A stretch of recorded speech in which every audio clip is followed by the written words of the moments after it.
Yes, Wika Analysis with Bonggang Twist. Kilala niyo ba kung sino ang ating bida?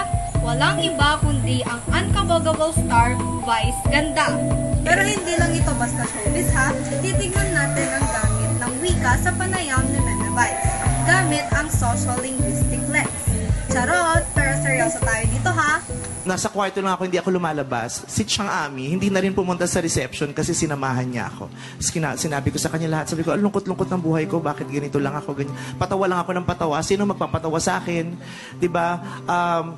Nagpapasaya ako ng mga tao. Pag-uwi ko, wala naman akong kasama, diba? Tapos si Regina, tsaka si Ogie, si Carla Estrada, tsaka si Kay Brosas, sinamahan din ako sa kwarto. Ang dami namin pinag-usapan. And then I realized na kaya ako malungkot kasi hindi ko nakikita yung purpose ko sa mundo. 'Di ba? I cannot be a wife to just one person, but I can be a lover to all of you. May yaman-yamanan moments. Paglabas namin ng aeroplano, ng airport, may sumusundo sa aming Rolls-Royce. Wow! Rolls-Royce kami dalawa ni Ayon. Pak. So Rolls-Royce, pak. Sinalita kami sa hotel. Ay, ang bongga. Pangmayaman yung hotel. Kasi pangmayaman. Ang view niya talaga, pagbukas mo ng veranda, yung Manila Bay Sands, tubig. Wow, ganda ng view. Check-in na kami. Pak. Jose Marie Visceral. Check nila. Can you spell your name, please? Nako. Sinulat ko na yung pangalan. 20 minutes na pawis na. Walang aircon. Tapos sabi niya, are you sure it's under Visceral? The reservation is under Visceral? Try Perez. Benigno Perez. What's the name again? Try Jose Marie Visceral. Try Vice Ganda. Try Vice and Ayon. Tapos, What's the password? okay, wait. May papel nga pala ako yung reservation. Here is the reservation. Oh, I'm sorry, ma'am. This is not your hotel. Ating susuriin, ang layunin ng pahayag ni Vice ay magbigay ng inspirasyon at pagmamalasakit sa mga dumaranas ng diskriminasyon.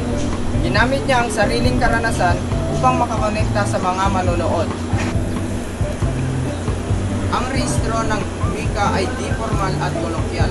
Halimbawa, madalas niyang sabihin ang mga salitang bongga at charot na pawang kultura ng LGBTQIA+.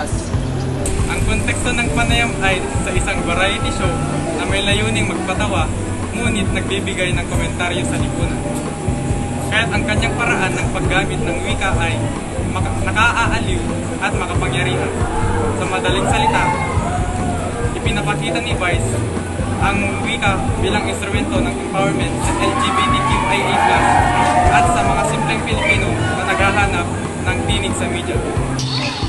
Sa ganitong paraan, ang wika ay naging daan ng empathy, connection at empowerment. Ipinapakita niya na kahit komedyante, may bigat ang salita kapag galing sa puso. Sa pamamagitan ng masining at malayang paggamit ng wika, ipinapakita ni Vice Ganda na ang wika ay hindi lamang kasangkapan ng aliw, kundi instrumento rin ito ng may paninindigan. Ang kanyang paggamit ng wika ay may layunin, may konteksto at may lakas. Ang galing no, hindi lang basta joke time ang mga panayam ni Vice. May mga moment na totoo at makabuluhang pahayag ang kanyang sinasabi. Kaya mga ka-vlogmates, tandaan, ang wika kahit sa showbiz ay may lalim kapag ginagamit sa tama. Salamat sa panonood ng aming wika. Hanggang sa muli!